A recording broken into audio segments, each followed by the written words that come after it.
You boom! Oh my gosh, way to rub it in. I don't even know what it is. You want it. How's your daughter? She's good. How old is she? 5.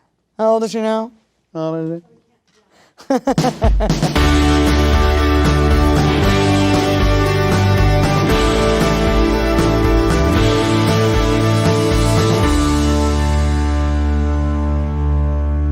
And I did just see Marriage Story, and it is phenomenal, and I'll be shocked if you're not showered with awards. But what made you wanna tell that story? I mean, it's heavy, it's dark.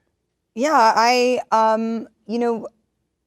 probably 10 years ago, Noah and I tried to work on something else together that we kind of developed for a little bit and then just didn't end up kind of being right. And by the time it was ready to shoot it, I was kind of past it, and it wasn't the right fit. This project? No, this was a different project. Oh, it was another one. It was another project that Noah had never. I don't think he ended up actually making it, and I actually thought that he would never call me again. I don't know. I'm sure you probably have had that experience before, where you feel like you kind of, like maybe something didn't work out professionally, and you're like, well, there goes that relationship, and No, that's never happened to you. Yeah, no. right.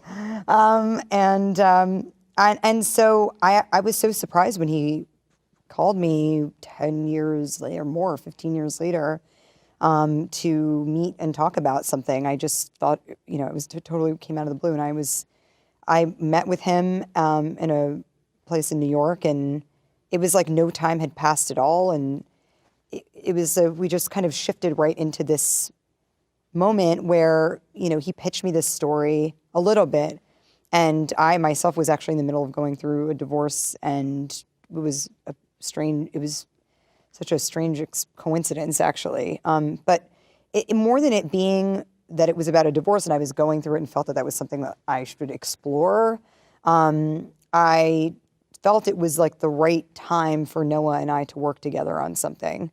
And this project felt like it was something that he wanted to collaborate on. And you almost kind of got the impression that he needed to cast it before he actually wrote it. And that to me was exciting. It was like, I felt that he was writing for me, and it was so different than the experience that I had with him like a decade earlier. And so that's how So how much of the script was already on the page prior to signing on? It was not. It was not on the page at all. It was just a concept. It was a concept. Wow. And I think he maybe had started. It was totally like an outline, I think. Did you have input in terms of how? Because one of the things that I think is so tragic about it is that it's, I think when you think of a divorce story, you imagine much more of a contentious, prickly, almost enemies. But a lot of the movie, there's two people trying to make it work. There's still like an amicable.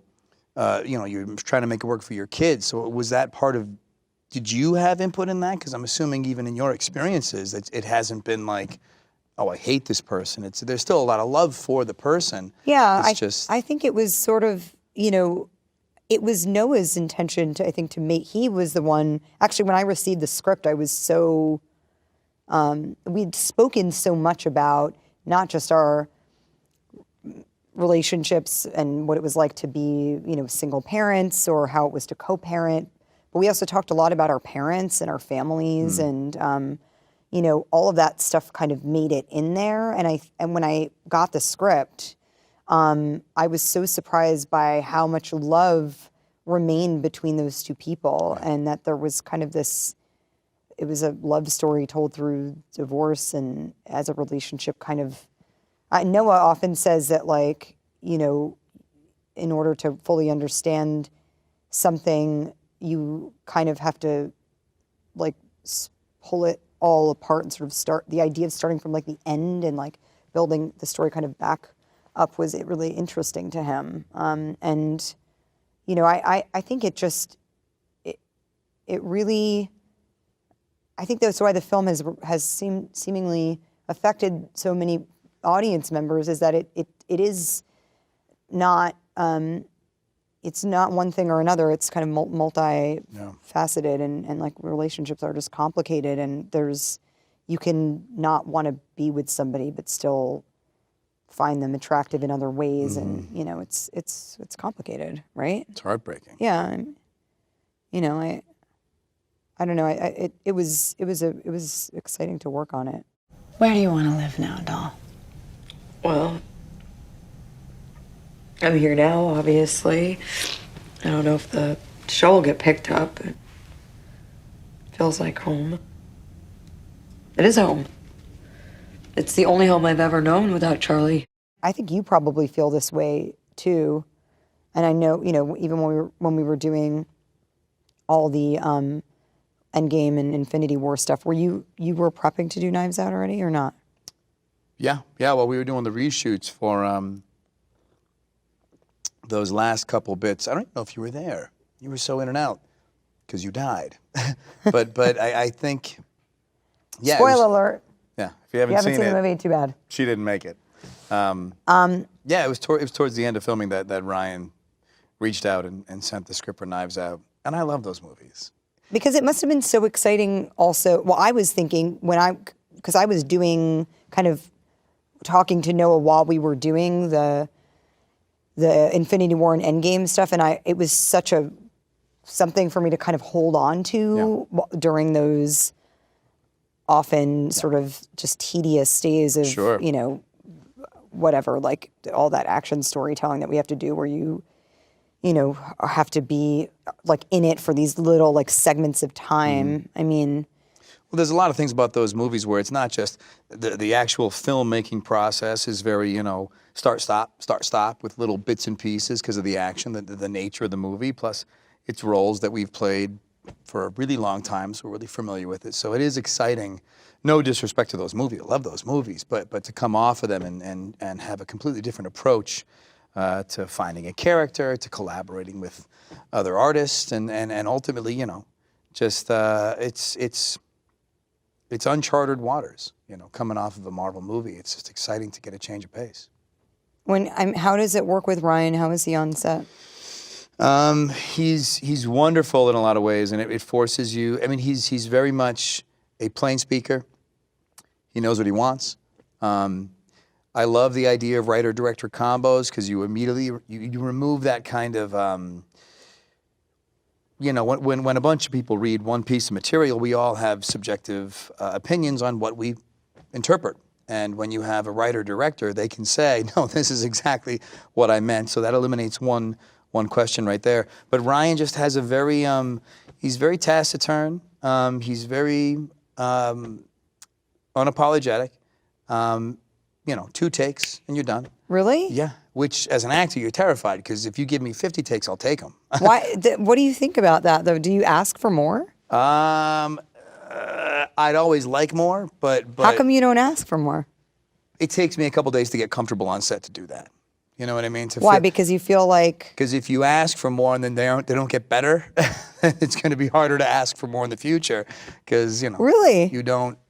If you can't prove that this is going to improve, then you're just wasting time. So That's such a funny way of looking at it. Yeah, it's a really insecure, egoic way of looking at it. Do you look at the monitor? Like, do you watch your takes and stuff? If other people are going to, I will, but I don't want to be the only one doing it. Why? Because it's intimidating to watch yourself on playback. But Ryan will tell you, you know, when we move on because we got what we needed. You know what I mean? You trust Ryan. If he says we're moving on, we're moving on. Stop! Hugh Drysdale? Call me Ransom, it's my middle name. Only the help calls me Hugh. Okay. This is Trooper Wagner. I'm Lieutenant Elliott. Just want to ask a few questions. You don't watch playback, do you? No, I don't. But I also, it's funny how, as an actor, you sometimes, you know what? I feel like if you have an idea, and this is probably good advice for actors that are kind of coming up or starting out in film, if you have a good idea for something, you should ask for another take. Or you feel like you maybe have something else in you that you're curious about, you should ask for another take because it will haunt you forever. And even if I've done, I mean, Noah, in stark contrast to Ryan, is just like, he's relentless, and you can do 45, 50 takes of one, he only uses one camera. And so he's very specific about the words are the words, and that's it. And every hesitation and every unfinished sentence and everyone talking over one another is all completely scripted, and nothing is improvised. And Nothing is improvised in that movie? not a single word. You guys both need Oscars. Because I was like, oh, well, this is just improvised. It's just not. Oh is my it? gosh, you can't even add in a but. He'll remind you. It's like you added a theater. button. What? That's like theater. It is like theater. It totally was like theater. And I wanted to ask you about your experience in theater too. Sure. Because you're so good. You're so sweet. Well, you're so good. It's like my only actor friend that actually came to see the play. They paid me too. Sure. She's the only one who came to see me in Lobby Hero. Yeah, that's right. I was like, what the hell was it called? That's right, Lobby Hero. You were great in that play. Thank you. You were so nervous before you did it. Terrified, almost terrified more in the rehearsal process, just because it's a new medium and I'm surrounded by people in the show who no one else was new. I was the only new one there. And I think I was going to try and find a new way of doing what we do. After a while, the process of filmmaking doesn't get stale. You just want to try and find a new way into what has become very familiar. And I think what I was hunting for was that kind of prolonged period of time within a scene, as opposed to the action cut, thinking that it would allow this kind of liberation and freedom to kind of let subtext really take over the moment. And it truly couldn't have been more the contrary. When you're on stage, it's like, your hair inside, you're just like, ah! Because you have so much to remember. It didn't feel like that watching you though. You were in the pocket. And I'm curious because you obviously with the Marvel stuff, and we've worked together like 1,500 times at this point, not just even on the Marvel stuff, but we've done a lot of other stuff together. And I think mostly everything that I've done with you are those 2 takes, whatever, a few takes and moving on, and the schedule is packed and whatever. And so I'm curious, how did you find the relentless schedule and having to 8 shows a week, keep digging in? Did you find it tedious? Did you find it liberating? A lot of people told me, you're going to have so much time, you just got to go to the theater in the afternoon, you got your whole days. I didn't find that at all. No. I got off stage, you're emotionally drained, you're physically exhausted. I just wanted to go to bed, and then before you know it, you're right back at the theater. I think, and I think this really is where it comes down to subjectivity and personal preference, but I played a villain, and within the play, Michael Cera, who's in the show with me, is kind of the moral compass, and certainly the one that you identify with as an audience member in terms of what would you do in the scenario. So as he navigates these ebbs and flows, when he would go through things, you could hear the audience, and these bonds are formed, of common, humanity. My impact on the audience was people identifying me as the person in their life that they despise. And, if I'm doing my job well, they hate me, which is fine. But I think to get up every day and find the motivation to go to the theater and do it, I think the next time I get on stage, selfishly, I'll want just a few moments where I can find that sweet, sympathetic connection with the audience that isn't just representing the worst parts of their personal experience. You know what I mean? Because you place, iconically such a likable person Well, that I would find, I think we all know who I'm talking about, that I think I would imagine that would be kind of...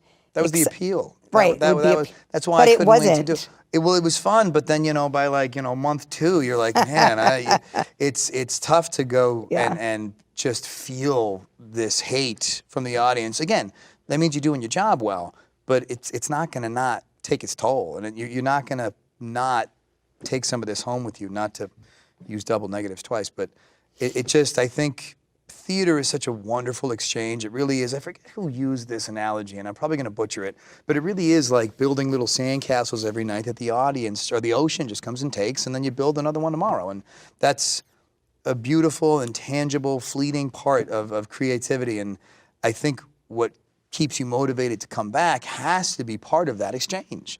And my whole exchange was just predicated on just loathing. And I think it started to get taxing. But I feel like when you work, you have to, no matter who you're playing, you need to find some empathy for. Could you find empathy for that person? Oh, trust me. You know what? Every actor says that's like, acting school stuff. You never judge the characters you play. If you judge the characters you play, you're not going to play them real. So no villain thinks they're the villain.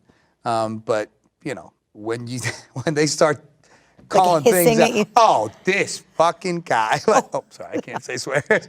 But a couple times, and you take a little bit of. I had a drama teacher in high school who told me he saw a performance of Othello somewhere in Texas in the 70s, and someone in the audience stood up and shot Iago, shot him, and he survived, but in the hospital said it was the most, the greatest compliment he'd ever received. So getting those reactions from the audience it shows you're doing your job well, but just on a really personal, intimate note, it's so liberating and wonderful to be on a stage, but you really do long for that kind of shared emotional conflict that we all go through. And my character was so detached from any sort of morality.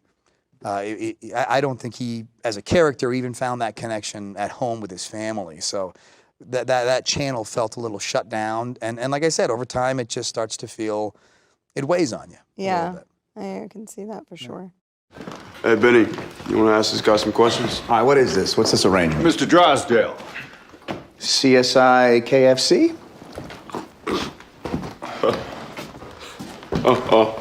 Yeah, original content. It's not there very often. That is one of the best things about Knives Out. It was something that I read that felt fresh and new, and I think it's this weird chicken and the egg thing. Who started it? Did audiences only start going to, lowbrow stuff, so that's what we started making, or is it that we made it first and now that's all we've offered? Hey, speak for yourself. True. You know what? You honestly, true. It's fair. I think there's a lot of. It's interesting because a couple of people actually in the past couple of days have mentioned to me that a couple of extremely esteemed directors have been, really vocal about how movies, the kind of whole Marvel universe and these, I guess, big kind of blockbuster action movies are really like, using words like despicable and like the death of cinema. And I actually, at first I thought, that seems kind of old-fashioned. And somebody sort of had to explain it to me because it seemed so kind of disappointing and sad in a way. And then they said, no, I think what these people are saying is that at the actual theater, there's not a lot of room for different kinds of movies or smaller movies or independent movies because the theater is actually just taken up by these huge blockbuster movies, and there's actually no space for these movies. And it made me sort of think about how people consume content now, and how there's been this huge sea change in how where people view what the viewing experience is, and what the maybe what we would have called the cinematic experience. How that's definitely changed for people as everyone's lifestyle has changed. I mean, people are taking in all of this different content in all these different new platforms, and it's just changing. And I think of all the stuff that's out there that has found a home in, whether it's through a streaming network service or maybe on a different kind of television networks that are happening now, or there's all these different ways and people to see stuff, and so all this stuff is getting made that I think would probably have never had a shot before. Well, that's it, and it really is a testament to what original content.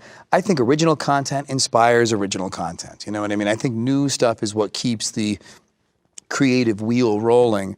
Like TV is such a good example for that. Right now, there's unbelievable new stuff happening. Yeah.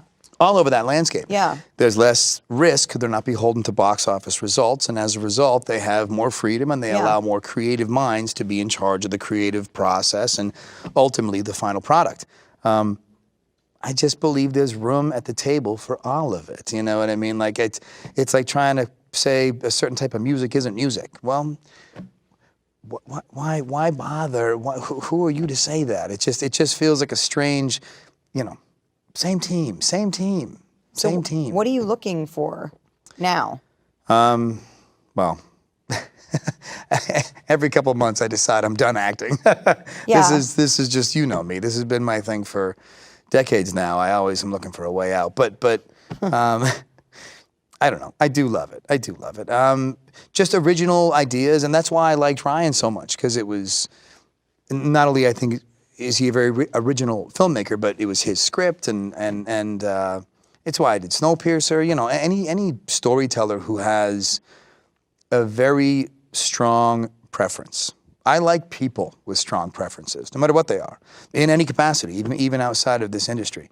I think that's something to offer and to explore. And I think maybe in TV right now that those creative minds are given a bit more freedom, you know, because again, they're not beholden to the box office numbers, and they don't have to do all these, you know, testings, and you know, it feels like movies sometimes get inundated with studio notes, and all of a sudden what was once an original idea becomes boiled down to the lowest common denominator, and then you have no one's favorite movie, but everyone's like lukewarm movie. And I think that's why people are maybe turning away and looking to things like streaming service shows that actually are innovative and taking risks. But I still think that's available in film. I mean, look at Marriage Story. That's a really unique film. Nothing like I'd ever seen. There's definitely a place for. I mean, even when I had read the script for Jojo Rabbit, I had never seen anything like it before. What was it like working with Taika? It was great. It was. I love Taika. I love Taika. I too. can't say enough about the guy. Yes, I love Taika Waititi. He is incredibly. He is a like unicorn. Infectious. Yeah, I cannot get enough of him. Infectious personality. Yeah. He's a wellspring of ideas and one-liners, and he's just like a creative, like one of those genius, like once in a lifetime people that come around. And We were in. Keep going. No, what? You were in what? Well, I was in Toronto doing the festival, and he crept in once while I was doing an interview, and he came to say hello to me and tripped and fell and took down the whole set. It was just he's so endearing. only Taika. Yeah, he's really, he was wonderful to work with, and you know, he wrote this script, I guess, like 10 years ago, and strangely enough, it feels like Jojo Rabbit's even more. It's actually kind of sad, but it's like seems more relevant now than it was 10 years ago. And I think, you know, if you see it, you'll understand why that's a sad fact. But it, you know, that film found its way, you know, through Fox Searchlight, which is, you know, has a history of just making really cool, interesting stuff. They don't shy away from, that studio doesn't shy away from stuff that's subversive, and you know, they're happy to give it a theatrical release, and they believe in it. And I think there's room for independent film for sure. I mean, I think people want diversity, they want to see different kinds of things, and they want to see different stories that represent them, and different actors that represent them. And I think it's, you know, there's definitely there's room for original stuff. You know, it's hard to find good stuff, period. It's always been that way. Yeah. Which is why I actually am curious about your kind of looking at it as a director. If you are, if that's something that continues to interest you, or do you look for material to produce for yourself? Like, how do you? Where is your head at with that stuff? Well, I'm dying to direct, but I don't have the courage or focus to write. And the hardest thing is finding material. Like, the good material isn't just, you know, sitting there untouched. So it's tough to find. You know, when I directed, one of the tricky things was, you know, I found some little broken bird script, and I thought, oh, I can nurse this thing back to health. And you know, in retrospect, I do think even the best version of the movie I directed, there may still have been a ceiling based on the material. And so you really do have, if it's not on the page, I may have been, I don't want to say naive, hopeful that I assumed we could elevate it beyond what the potential seemed to be on the page. But if it's not there on the page, it's probably not the right thing to dive into. But that's just it. It's hard to find those scripts, those diamonds in the rough that are just ready to go that no one else has taken already. Are there stories that you want to tell that you have in your mind? Yeah, I do, but they're never. It's tough to find the right mechanism because you don't want to be heavy-handed. The stuff that I respond to, as you know, I'm a big, not to derail this discussion, but I really like Buddhism, and I think in a way that's, it doesn't have to be such a specific label. I think that can kind of permeate in a lot of different manifestations. But I think those are stories that I think can touch people. I think we're all looking to find out, from an egoic standpoint, what our relevance is, who we're supposed to be, what the definition of joy and love is, and purpose, and I do think loose concepts of Buddhism address a lot of that, and it's just hard to find a package that can somehow not only represent that, but not in a heavy-handed, sanctimonious way, and still be analogous enough to the society that we're all accustomed to. It's a real difficult needle to thread, and I certainly don't have the skill set to write it, so I'm just on the hunt. So eat, pray, love too, then. That's it. In the beginning, I was the actress, the star, and that felt like something. People came to see me at first, but the farther away I got from that and the more acclaim the theater company got, I had less and less weight. Scarlett, you know what I'm curious about? What was it like meeting me the first time? And what's it been like working with me? Be nice. Just be nice. They're filming it. I'm trying to remember when I don't know when I met you for the first time. It must have been on the set of The Perfect Score. Yeah. At some point in a rehearsal, we made a very kind of, I guess at the time it felt of the moment teen comedy that actually now is somehow maybe relevant about like SAT scandal called The Perfect Score, and it was, I mean, it's hard to remember because it was so long ago. 2002. Yeah, it feels like a long time ago, but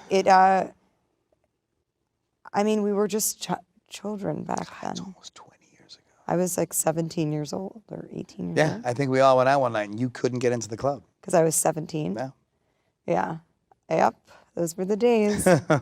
But it's been, yeah, it's so, I think why I mean, you've always been such a great actor. You were great then, and so incredibly photogenic and like just come alive on screen in a way that's very uncommon. And I found that you and I always, even though I remember we had like one scene in The Perfect Score. It's like my favorite scene in the Yeah, movie. which is a great It's so scene. sweet. And it was so nice to work with you because, I felt that we had a great chemistry as actors, and there was a sort of naturalistic approach that I felt that was, there was some likeness there between us, and then we also got to work together on the Nanny Diaries, which again was such a pleasure and also just very easy. I mean, I feel it's always easy between us for whatever reason, because I think we have some similar approach maybe to performance, and we are present with one another maybe just for various reasons, but also I mean, one of fact just being that we're friends and have known each other for such a long time, and I think have a lot of sort of empathy for one another as people. But it was such a pleasure for me to watch you in your play because, I think it's it's interesting to have an experience of watching, sharing a scene with you because we're face to face and we have this kind of intimacy.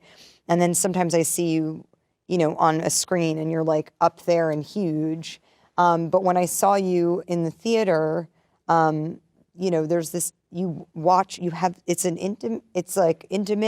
intimate, but you're also observing in this way that's very different. And I could suddenly see you from a totally different perspective. And then I realized, again, as I have for many years, but it confirmed my thought that you are a damn fine actor. And I think also just at the coming into your own in a lot of ways as an actor. And, you have a confidence about you so that, that allows you to also be vulnerable and it's also okay. And you let us in just the right kind of way. And I think that's just great. That's exactly. When I was watching Marriage Story, I was saying to someone I was watching it with, I was like, Scarlett just lets you. I think it's always tough watching people in film, just because you know them, and you know what I mean. And I think every actor, no matter who you are, you have to call from your own experiences. So you're always going to say, "Oh, there's a little bit of right." There's the stuff. person I know. Yeah. When I was watching Marriage Story, I was like, man, Scarlett has a way of just. That's not Scarlett. Like she found, like even in like the subtle, the opening of that movie. Like I was just in love with both of your characters. I was so crestfallen because I knew it wasn't gonna work. But that opening stuff, you just have a way of doing things where you shed who you are, but still have that availability. You let people in. That's a really sweet thing because I think a lot of actors, men and women, have a way of. Sometimes I think the more they get a little. I think being internal and kind of removed, it's mysterious. And it forces the audience to lean in. But if the goal is to reveal, the audience doesn't come to see you, they come to see themselves. And at the end of the day, you have to let them in. And you're so good at just letting people in. And in those moments of true vulnerability, that's where I think it's easiest to fall back into ourselves and our own habits and patterns. But even when you're doing things, like I said, I was like, oh, that must be improvised. But if you're telling me it wasn't, that's just a testament to what I've always known, that you're one of the greats. This is working for me. I like this interview. Having Avengers be the biggest movie of all time is, it can make Is it the biggest movie of all time? Yeah. It is? Yep. Wow, we really do need to go on vacation. I keep saying that. We've been trying to organize this Avengers vacation. We deserve it. We deserve it. A little victory lap. But it's not just wonderful because you get to be a part of pop culture phenomenon the same way Star Wars impacted me. But I think what really will stay with me is the fact that the people we got to work with truly is not a bad apple in the bunch. Yeah, And we have a good group of people. we get along so well. We get along so well. And it's really funny because, I remember back in, Iron Man 2 days, I think you had just finished filming the first Cap. Mm-hmm. And it was so interesting that you and I, again, were coming together. I mean, we had no idea that what we were making back. Yeah. It was just impossible to know what the phenomenon that the, Marvel Cinematic Universe or the Avengers would be. Yeah. And so we shared a lot of the same kind of, you had a huge kind of burden to carry this massive, much beloved, iconic character that you were these huge shoes to fill. And I'm sure that must have been a very daunting task and also like just a decision to make. And I think I remember you saying, I think I saw you out one night and you were kind of like weighing the possibility, and it was not I think a lot of people would just assume, oh yeah, that would be, you jump at that chance. But having been through it myself with also a partner that I was with that had also another big kind of iconic superhero thing that he was working on. And it's the pressure. You don't know how it's going to go, right? No. I mean, it seems ridiculous now because of how successful the Marvel stuff is, but it could be like career ending. I felt like that at the time, right? If it went the wrong way. And even in success, I mean, even the movies are successful. If you hate the people you're working with, if you don't like your character, having to come back to stuck. work can really sour the process, even though you have this nice end result of being like, biggest thing all time. But it was a horribly dark chapter. Everything about making those movies, for me at least, was just an embarrassment of riches. Yeah, it's been just, I feel like unbelievably lucky to have been a part of something like that. It will be like one of my treasured memories of life. Just, having just forging the kind of family friendships that we had with everybody, and experiencing the success of something like that with a group of people that you love and like are rooting for is basically the best possible way that could turn out. It's funny because even when we went on to do Avengers, the first one, I mean, all of us were totally, I think everybody was feeling like very uneasy about the concept. Yeah. It was just so absurd. It was a lot. It was a big, big endeavor. This is it. This is the moment. If this doesn't work, this pipe dream that we've been hearing about could derail very quickly. Like, were you shocked at how well the first Avengers did? Blown away. But after that, I knew there was a chance that this could be something really big. Yeah. Yeah, yeah.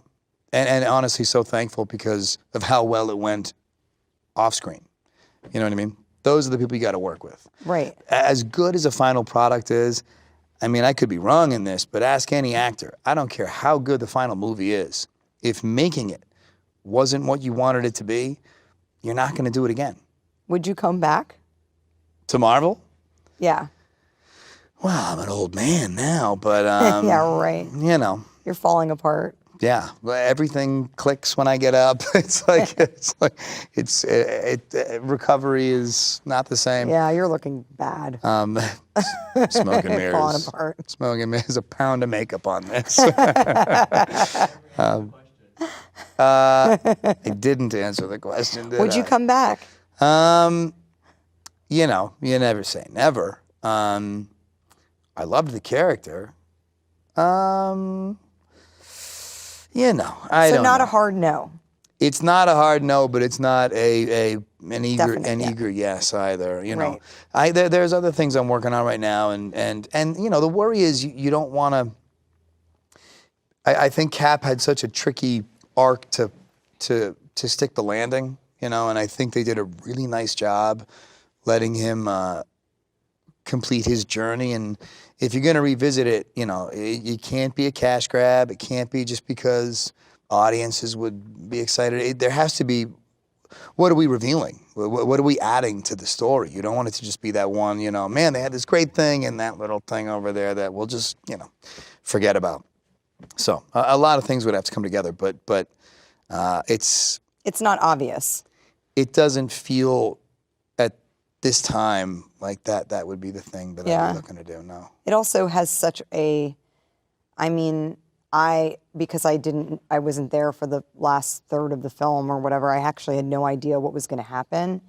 And I don't know, maybe that was an ending that they kind of came to that conclusion in, post. I don't know how it worked exactly, if it was scripted, but the fact that the film ends on like true love's kiss was so touching and so fulfilling. Yeah. It was such a beautiful, cathartic ending, and I loved that. I loved that for Steve. I think he deserved it. Yeah. It was all his happiness. It'd be a shame to sour that. You know what I mean? I'm very protective of it. You know what I mean? It was such a precious time, and jumping onto the movie was a terrifying prospect to me. I said no a bunch of times, and there's a million and one ways it could have gone wrong, and it could have backfired, and I could have regretted it, and it didn't happen.